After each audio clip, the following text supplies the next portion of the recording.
ಇಷ್ಟು ಜನ ವಿದ್ಯಾರ್ಥಿಗಳು ನಿಮ್ಮ ನಿಮ್ಮ ಗುರುಗಳಿಗೆ ಯಾರಾದರೂ ನೀವು ನೋಡಿ ನೋವು ಮಾಡಿದ್ದಿದ್ರೆ ಶಾಲೆ ಬಿಟ್ಟು ಹೋಗಬೇಕಿದ್ರೆ ಅವ್ರ ಹತ್ರ ಹೇಳಿ ಹೋಗಿ, ಮೇಡಮ್ ನಾನು ಅವತ್ತು ನಿಮ್ಗೆ ನೋವು ಮಾಡಿದ್ದೇನೆ ಮೇಡಮ್, ಸಾರಿ ಅಂತ ಅವ್ರಿಗೆ ಕಾಲು ಮುಟ್ಟಿ ನಮಸ್ಕಾರ ಮಾಡಿ ಹೊರಡಿ.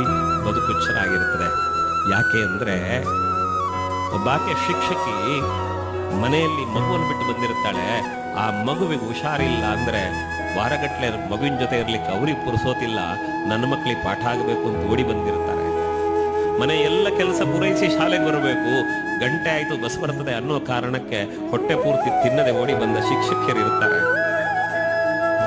ಎಲ್ಲ ತನ್ನ ಹೆಂಡತಿಗೆ ಹುಷಾರಿಲ್ಲ, ನಮ್ಮ ಅಪ್ಪನಿಗೆ ಹುಷಾರಿಲ್ಲ, ಅಪ್ಪ ಆಸ್ಪತ್ರೆಯಲ್ಲಿದ್ದಾರೆ, ಒಬ್ಬನೇ ಮಗ ಅಪ್ಪನನ್ನು ನೋಡ್ಕೊಳ್ಬೇಕು ಅನ್ನೋ ಒಬ್ಬ ಮಗ ನಿಮಗೆ ಶಿಕ್ಷಕನಾಗಿದ್ರೆ ಅಪ್ಪನನ್ನು ಆಸ್ಪತ್ರೆಯಲ್ಲಿ ಮಲಗಿಸಿ ನಿಮ್ಗೆ ಪಾಠ ಮಾಡ್ಲಿಕ್ಕೆ ಅವರು ಶಾಲೆಗೆ ಓಡಿ ಬಂದಿರ್ತಾರೆ.